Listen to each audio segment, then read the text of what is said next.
ప్రతి ఒక్కరు కూడా ఆడపిల్లలు జాగ్రత్తగా ఉండాలి. పార్ట్నర్ మంచి వాళ్ళు ఎంచుకుంటేనే మంచి లైఫ్ ఉంటుంది. అది అరేంజ్డ్ మ్యారేజా లేకపోతే లవ్ మ్యారేజ్ అనేది కాదు.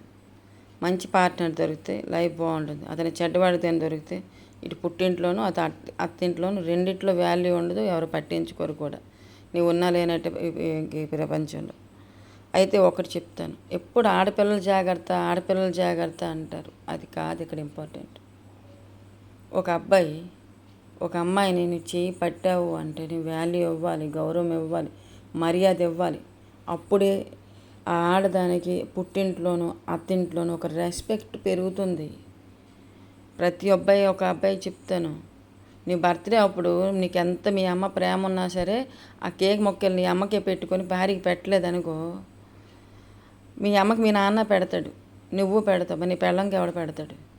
అప్పుడు ఆ ఆడపిల్లకి పుట్టింట్లో ఇంకా అత్తింట్లో ఇంకెవడు వేరేలు వేస్తాడు. దీని బతికి ఎంత అనేసి కలిసి అప్పటి వరకు అరేంజ్డ్ మ్యారేజ్ చేసిన తల్లిదండ్రులు కూడా పట్టించుకోరు అమ్మాయిని.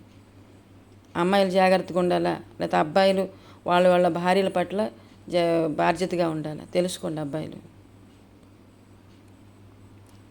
మీ భార్య గురించి నాలుగు మాటలు చెడుగా చెప్పేసరికి మీరు రియాక్ట్ అయిపోతారు. అమ్మాయి మీద తప్పున్నా లేకపోయినా ఏం చేసినా. ఇప్పుడు అదేనా? తెలుసుకోవాలి.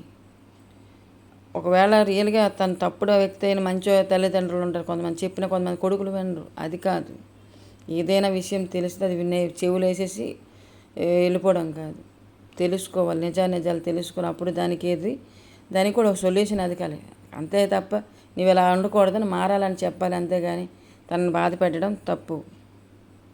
మారండి, ముందు మగవాళ్ళు మారండి. రోజు నేను వింటుంటాను ఇన్స్టాగ్రామ్లో ఇందులో ఆడపిల్లలు జాగ్రత్త, బయటికి వెళ్ళి జాగ్రత్త, అక్కడ జాగ్రత్త అని. పరిస్థితులు మారండి. ఆడపిల్లల కోసం ప్రతి ఒక్కరు భద్రతగా తీసుకోండి. కొంతమంది భార్యకి బాగా చూసుకుంటారు, తల్లిదండ్రులు చూడరు. కొంతమంది తల్లిదండ్రులు బాగా చూసుకుంటారు. వాళ్ళు చెప్పిన ఈసారి ఎప్పుడైతే ముఖ్యంగా చెప్తాను, భర్త ఎప్పుడైతే భార్యకి విలువ ఇవ్వడో అక్కడ అందరికీ తెలిసిపోతుంది వీడు విలువ ఇవ్వడని.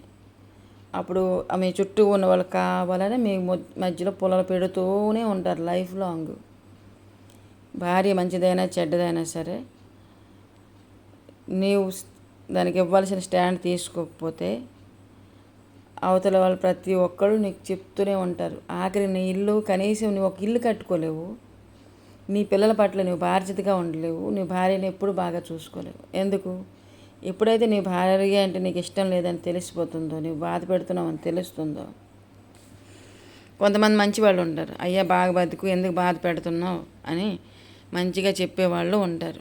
మరికొంతమంది నిన్ను రెచ్చగొట్టి నీ గురించి నువ్వు ఎప్పుడైతే నీ భార్య అంటే ఇష్టం లేదని తెలిసిపోతుందో అప్పుడే నాలుగు రకాలు చెప్పి నీవు ఆఖరికి సొంతంగా ఒక ఇల్లు కూడా కట్టుకోలేవు. ఎందుకు? నీకు భార్య పైన బాధ్యత ఉంటుంది, అందరి మీద బాధ్యత వచ్చేస్తుంది. అందరికి పెడతావు, అందరు చూస్తావు.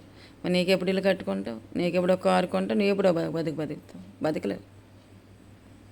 రోజు రోడ్డు మీద ఆడపిల్లకి పంపించేటప్పుడు జాగ్రత్త అంటారు. జాగ్రత్త అంటే మగవాళ్ళందరూ